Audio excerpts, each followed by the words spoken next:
Hello students, आज का जो हमारा टॉपिक है वह है क्रिया।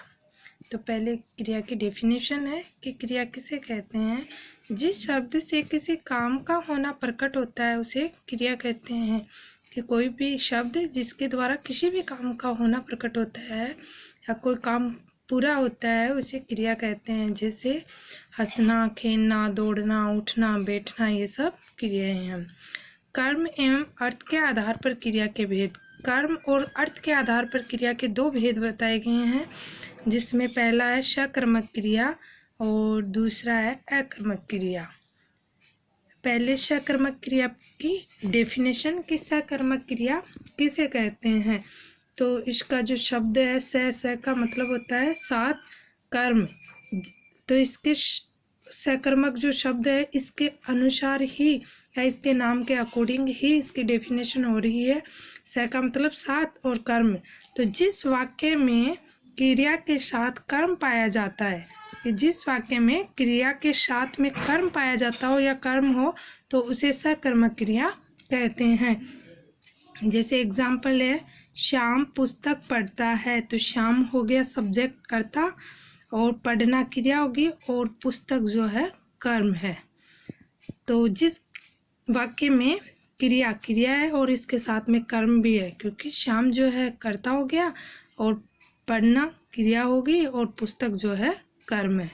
सीता गाना गाती है। तो इसमें भी कर्ता है, क्रिया है और कर्म है। कर्ता, कर्म, क्रिया। तो अगर हमें कर्म है कि या नहीं है सेंटेंस में, इसका पता लगाने के लिए एक फॉर्मूला भी है। जैसे कि श्याम के जो कर्ता है, कर्ता के जस्ट बाद में क्या लगा करके प्रश्न बना हो।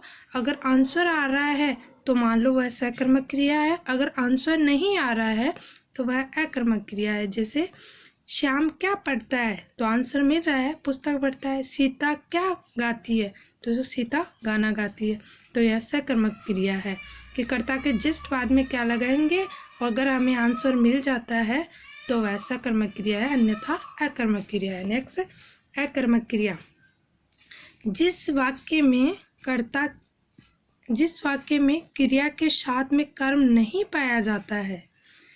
अ का मतलब होता है नहीं कर्म, कि जिस वाक्य में क्रिया के साथ में कर्म नहीं पाया जाता है उसे अकर्मक क्रिया कहते हैं। जैसे एग्जाम्पल, राम पढ़ता है। राम सब्जेक्ट कर्ता हो गया, पढ़ना क्रिया होगी, कर्म नहीं है।